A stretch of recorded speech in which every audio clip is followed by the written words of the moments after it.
Hello नमस्कार दोस्तों। आप पढ़ रहे हैं कक्षा 12वीं एनसीईआरटी गणित, जिसमें आज आप पढ़ेंगे प्रश्नावली 5.6। तो देखिए कहा गया है, यदि प्रश्न संख्या 1 से 10 तक में x तथा y दिए समीकरणों द्वारा एक दूसरे से प्राचलिक रूप में संबंधित हों। जैसे आप समीकरण देख पा रहे हैं, x बराबर 2at वर्ग, y बराबर 8t पे 4 की घात, दो आपके पास समीकरण हैं और दोनों के दोनों प्राचलिक रूप में संबंधित हैं। मतलब यहाँ पे जो t है t के रूप में यह भी समीकरण है, t के रूप में यह भी समीकरण है। तो मतलब हम कह सकते हैं कि t के द्वारा ये संबंधित हैं। अब हमें प्राचलों का विलोपन किए बिना, मतलब जो t है प्राचल, इसका विलोपन नहीं करना है और dy/dx ज्ञात करना है। तो ध्यान रखना कि जो भी हमारा प्राचल होता है हमेशा उसी के सापेक्ष अवकलन करना होता है। तो देखिए सबसे पहले लिखा हमने दिया है x बराबर 2at वर्ग और y बराबर दिया गया है 8t पे 4 की घात। देखिए t के रूप में जो है समीकरण है, तो हमें t के सापेक्ष अवकलन करना होगा। तो देखिए t के सापेक्ष यदि हम अवकलन करेंगे तो x का t के सापेक्ष करेंगे तो कितना हो जाएगा, dx/dt हो जाएगा। यहाँ पे देखिए 2a तो अचर पद की तरह होगा, तो 2a तो वैसे ही आपको लिखना है। t वर्ग का अवकलन करेंगे तो t वर्ग का हो जाएगा 2t, और देखिए यहाँ पे 2a और 2t का गुणा करेंगे तो 2 × 2 मतलब 4at हो जाएगा। यदि हम इसका भी t के सापेक्ष अवकलन करेंगे तो देखिए y का यदि t के सापेक्ष करेंगे तो dy/dt हो जाएगा बराबर a का तो a ही रहेगा, 4 की घात लगी है t पे, तो इसका अवकलन क्या होगा, 4 आगे आ जाएगा और एक घात कम हो जाएगी, मतलब 3 की घात। मतलब यहाँ पे 4at प्राप्त हो जाएगा। तो देखिए dx/dt भी आ गया और dy/dt भी आ गया, मतलब इसका भी अवकलन हो गया, इसका भी अवकलन हो गया। लेकिन हमें तो dy/dx ज्ञात करना है, तो हम लिखेंगे फिर अतः dy/dx बराबर, अब देखिए dy/dx कैसे निकालना है। इसमें यदि आप इससे भाग कर दें, ध्यान देना, यदि आप dy/dt में भाग कर दें dx/dt से, तो देखिए dt तो अलग हो जाएगा, dy/dx ही आएगा कि नहीं आएगा। और देखिए इनके मान रख दें, इसका मान कितना है, 4at है, और इसका मान dx/dt का मान कितना है, 4at है। तो देखिए 4a से 4a कट जाएगा, t से एक t काट देंगे आप, तो कितना आंसर आ जाएगा, t वर्ग आ जाएगा। तो इस प्रकार से dy/dx का आंसर कितना हो गया, t वर्ग। तो इस प्रकार पहला सवाल कंप्लीट हुआ। इसके बाद देखते हैं दूसरा सवाल। तो देखिए दिया गया है x बराबर a cos थीटा और y बराबर b cos थीटा। अब ध्यान देना, यहाँ थीटा के रूप में दोनों समीकरण हैं, तो हमें थीटा के सापेक्ष अवकलन करना होगा। तो देखिए थीटा के सापेक्ष अवकलन करने पर देखिए x का यदि आप थीटा के सापेक्ष करेंगे तो dx/d थीटा बन जाएगा, और यहाँ a तो अचर पद होगा, इनटू में है तो वैसा ही रहेगा।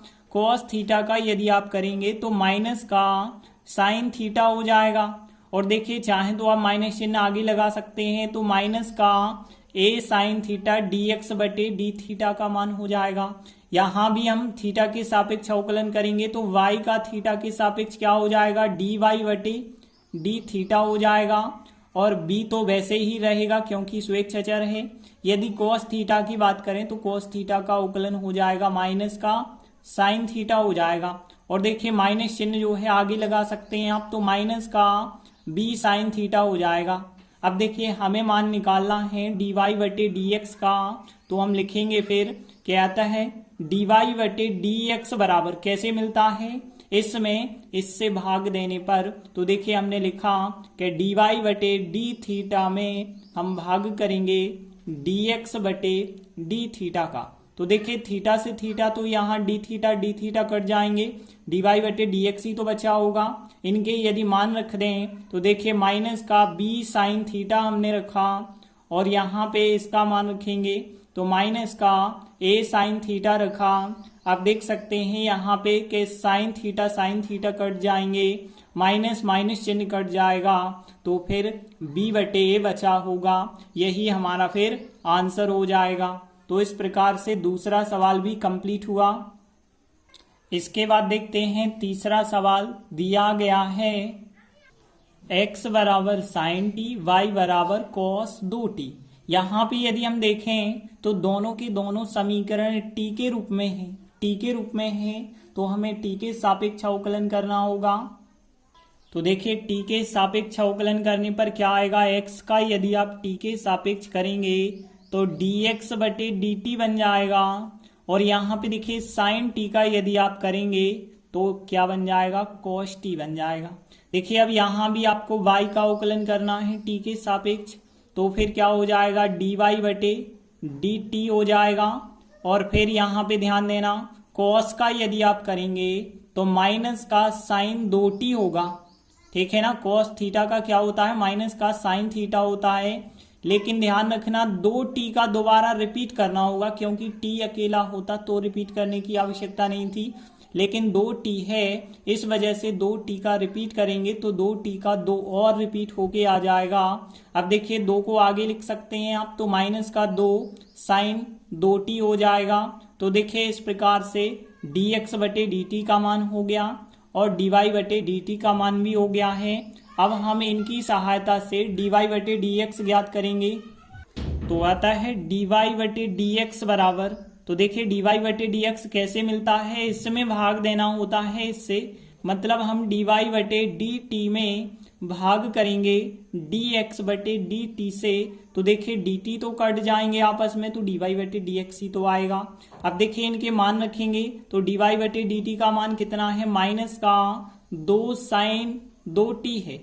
और यदि बटे की बात करें तो dx बटे dt का मान कितना है, cos t रखा। इसके बाद ध्यान देना माइनस का 2 तो हमने लिखा, साइन 2 थीटा का फार्मूला यहाँ पे बन जाता है, जो कि कितना होता है, 2 sine theta into cos theta होता है। तो देखिए हमने साइन 2 थीटा वाला जो फार्मूला होता है कि 2 साइन थीटा कॉस थीटा वाला फार्मूला यहाँ पे लगाया, और नीचे देखिए चल रहा है cos t, और आगे यदि आप करेंगे तो देखिए cos t क्या हो जाएंगे, कट जाएंगे। यहाँ 2 गुणित 2 करेंगे तो 4, यहाँ माइनस भी है तो माइनस के 4 साइन t हमें प्राप्त हो जाएगा dy बटे dx का मान, यही हमारा आंसर होगा। तो इस प्रकार से तीसरा सवाल भी कंप्लीट हुआ। इसके बाद चौथा सवाल दिया गया है x बराबर 4t, y बराबर 4 बटे t। तो देखिए t के रूप में समीकरण है, तो हम t के सापेक्ष अवकलन करेंगे। तो देखिए t के सापेक्ष अवकलन करने पर x का यदि हम t के सापेक्ष करेंगे तो dx बटे dt यहाँ पे रहेगा। और यदि हम देखें तो 4 तो यहाँ अचर पद है और गुणा में है तो वही रहेगा। t का यदि हम करेंगे तो t का कितना हो जाएगा, 1 हो जाएगा। अब यहाँ पे ध्यान देना y का यदि हम करते हैं तो फिर t के सापेक्ष कर रहे हैं तो dy बटे dt हो जाएगा। अब यहाँ पे ध्यान देना 4 का तो 4 रहेगा, बाकी बचा होगा 1 बटे t।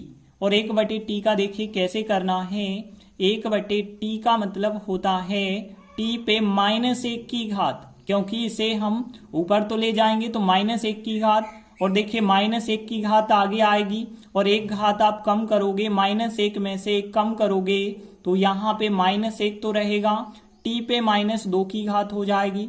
और देखिए इसे हम ऐसा भी लिख सकते हैं, -1 और -2 की घात है, बटे में ले गए तो +2 की घात। तो डायरेक्टली हम कह सकते हैं 1 बटे t का अवकलन -1 बटे t वर्ग होता है। तो देखिए हमने फिर यहाँ पे लिखा -1 बटे t वर्ग होता है। और आगे भी इसे सॉल्व कर सकते हैं। तो देखिए यहाँ पे -4 बटे t वर्ग हो जाएगा, यहाँ पे 4 एकम 4 हो जाएगा। अब देखिए हमें चाहिए dy बटे dx, तो हमने लिखा फिर आता है dy बटे dx बराबर, तो हमें इसमें इससे भाग देना होगा, मतलब यहाँ पे dy बटे dt में हम भाग करेंगे dx बटे dt से। तो देखिए यहाँ पे इस संख्या में, क्योंकि dy बटे dt का मान क्या है, -4 बटे t वर्ग है, और यहाँ पे भाग देना है किससे आपको, 4 से, तो देखिए यहाँ 4 से 4 तो क्या हो जाएंगे, कट जाएंगे। फिर यहाँ माइनस चिन्ह बचा होगा, जब 4 4 कट जाएंगे तो यहाँ पे 1 बचा होगा फिर, और बटे में क्या बचा होगा, टी वर्ग बचा होगा। तो यहाँ पे -1 बटे टी वर्ग हमारा आंसर हो जाएगा। तो इस प्रकार से चौथा सवाल भी कंप्लीट हुआ। इसके बाद अगला 5वां सवाल है, दिया गया है x बराबर cos theta minus cos 2 theta, y बराबर sine theta minus sine 2 theta. तो देख सकते हैं थीटा के रूप में समीकरण हैं आपके दोनों, तो हमें थीटा के सापेक्ष अवकलन करना होगा। तो देखिए थीटा के सापेक्ष अवकलन करने पर x का यदि हम थीटा के सापेक्ष करेंगे तो dx बटे डी थीटा बन जाएगा। देखिए कॉस थीटा का यदि आप करेंगे तो माइनस का साइन थीटा हो जाएगा, और फिर माइनस चिन्ह तो वैसे ही लिखना होगा।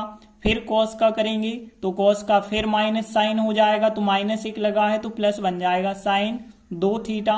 तो देखिए कॉस का यदि हमने किया तो माइनस का साइन थीटा एक माइनस था, प्लस बन गया, लेकिन 2 थीटा का रिपीट करेंगे तो 2 थीटा का क्या हो जाएगा, 2 हो जाएगा। अब देखिए इसका भी हमें थीटा के सापेक्ष करना होगा, तो y का यदि थीटा के सापेक्ष करेंगे तो dy बटे डी थीटा होगा। साइन का करेंगे तो साइन का हो जाएगा कॉस थीटा, माइनस चिन्ह साइन 2 थीटा का यदि आप करते हैं तो कॉस 2 थीटा होगा, लेकिन 2 थीटा का रिपीट करेंगे तो 2 और रिपीट हो जाएगा। देखिए और आगे यदि आप जमा के लिखेंगे तो देखिए यहाँ माइनस का साइन थीटा और यहाँ पे 2 को आप यहाँ पे लिख देंगे तो 2 साइन 2 थीटा हो जाएगा यहाँ पे, और यहाँ भी बिल्कुल वैसे ही हम करेंगे। तो देखिए यहाँ कॉस थीटा है और यहाँ पे देखिए 2 आगे लिख देंगे तो माइनस के 2 कॉस 2 थीटा हो जाएगा। तो देखिए डी वाई बटे डी थीटा भी आ गया, डी एक्स बटे डी थीटा भी आ गया। अब हमें ज्ञात करना है डी वाई बटे डी एक्स, तो हमने लिखा आता है डी वाई बटे डी एक्स बराबर, तो देखिए डी वाई बटे डी थीटा में भाग करेंगे हम डी एक्स बटे डी थीटा से। तो देखिए हमने लिखा डी वाई बटे डी थीटा बटे डी एक्स बटे डी थीटा, और यहाँ पे देखें तो डी थीटा कट रहे हैं तो डी वाई बटे डी एक्स ही तो बचा होगा। देखिए इसका यदि मान रखेंगे तो मान कितना है इसका, cos theta minus 2 cos 2 theta, और यहाँ पे फिर बटे, और इसका मान कितना है माइनस का साइन थीटा 2 साइन थीटा है। तो देखिए चाहे तो आप प्लस वाले को आगे लिख सकते हैं, तो 2 साइन 2 थीटा और फिर माइनस का साइन थीटा। तो देखिए इसे हमने क्रम से जमा के लिख दिया है, प्लस की आगे माइनस की पीछे। तो इस प्रकार से हमें डी वाई बटे डी एक्स का मान ज्ञात हो जाता है। तो 5वां सवाल भी कंप्लीट हुआ। इसके बाद देखते हैं 6वां सवाल, दिया गया है x बराबर a theta minus sine theta और y बराबर है a 1 प्लस कॉस थीटा। देखिए थीटा के रूप में समीकरण है तो थीटा के सापेक्ष अवकलन करना होगा। थीटा के सापेक्ष अवकलन करने पर तो देखिए x का यदि थीटा के सापेक्ष करेंगे तो dx बटे डी थीटा बन जाएगा। a तो देखिए गुणा में है वही रहेगा। थीटा का यदि आप करेंगे तो थीटा का कितना हो जाएगा, थीटा के सापेक्ष 1, साइन थीटा का करेंगे तो कॉस थीटा हो जाएगा। और आगे देखिए यहाँ पे इसका भी यदि हम अवकलन करेंगे तो देखिए y का यदि आप करेंगे थीटा के सापेक्ष तो डी वाई बटे डी थीटा होगा, और यहाँ पे a लिखा हमने। देखिए यहाँ 1 का अवकलन कितना हो जाएगा, 0 हो जाएगा, 0 लिखने की आवश्यकता नहीं है। कॉस थीटा का करेंगे तो माइनस का साइन थीटा आ जाएगा, और देखिए आगे यदि हम और लिख देते हैं तो a का गुणा कर सकते हैं तो माइनस का a साइन थीटा यहाँ पे बन जाएगा, और यह संख्या तो वैसी ही रहेगी। अब देखिए हमें चाहिए डी वाई बटे डी एक्स, तो हमने लिखा आता है डी वाई बटे डी एक्स बराबर, कैसे मिलेगा, इसमें भाग करना होगा इसका। तो देख डी वाई बटे डी थीटा में भाग करेंगे डी एक्स बटे डी थीटा से, तो हमने यहाँ डी एक्स बटे डी थीटा लिखा। इसके बाद देखिए इन सब के यदि मान रख दें तो डी वाई बटे डी थीटा का मान कितना है, माइनस का a साइन थीटा, और यहाँ पे बटे फिर डी एक्स बटे डी थीटा का मान कितना है, a 1 माइनस कॉस थीटा। अब ध्यान देना यहाँ पे कुछ फार्मूला लगेंगे, 1 माइनस कॉस थीटा का और साइन थीटा का। तो देखिए एक फार्मूला होता है 1 माइनस कॉस 2 थीटा बराबर होता है 2 साइन वर्ग थीटा। तो ध्यान देना, यदि 1 माइनस कॉस 2 थीटा है तो इसका फार्मूला क्या होता है 2 साइन वर्ग थीटा। लेकिन यहाँ तो 1 थीटा है, मतलब 2 थीटा के स्थान पे यदि 1 थीटा होता है तो फिर इसका फार्मूला क्या हो जाएगा, 2 की जगह 1 हो गया है तो 1 की जगह आधा हो जाएगा, मतलब थीटा बटे 2 हो जाएगा। तो देखिए इसका फिर हमने यहाँ पे फार्मूला लगाया, ए का तो ए लिखा और यहाँ पे 2 साइन वर्ग थीटा बटे 2 हो जाएगा इसका मान। अब यदि हम देखें साइन थीटा की बात करें तो देखिए आपको पता है साइन 2 थीटा बराबर 2 साइन थीटा कॉस थीटा होता है। लेकिन यहाँ तो आपके पास 1 थीटा है, केवल आप देख रहे हैं साइन 1 थीटा। तो देखिए साइन 1 थीटा को हमें इसी फार्मूले के द्वारा बदलना पड़ेगा। तो देखिए यहाँ पे क्या बन जाएगा, यदि 2 थीटा है तो 1 थीटा और 1 थीटा में फार्मूला होता है।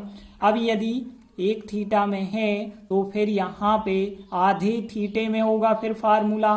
तो यहाँ पे हम कह सकते हैं साइन थीटा बराबर 2 साइन थीटा बटे 2 कॉस थीटा बटे 2 लिखा जा सकता है। तो यहाँ पे फिर हमने लिखा 2 साइन थीटा बटे 2 और इंटू कॉस थीटा बटे 2 लिखा। और देखिए यहाँ पे साथ में ए चल रहा था माइनस का, तो वो भी लिखा है। इसके बाद देखिए यहाँ ए से ए कट जाएगा, 2 से 2 कट जाएगा और एक साइन कट जाएगा। तो यहाँ पे फिर क्या बचा होगा, देखिए माइनस चिन्ह बचा होगा, एक कट गए, 2 भी कट गए, एक साइन कट गया, एक कॉस बचा यहाँ पे और नीचे साइन वर्ग था तो एक साइन बच जाएगा। मतलब हम कह सकते हैं कॉस थीटा बटे 2 ऊपर बचा है, नीचे बचा होगा साइन थीटा बटे 2। और आपको पता है कॉस बटे साइन जो होता है कॉट थीटा का फार्मूला होता है। तो कॉट थीटा बटे 2 हमारे dy बटे dx का मान हो जाएगा। तो इस प्रकार से छठवां सवाल भी कंप्लीट हुआ। धन्यवाद।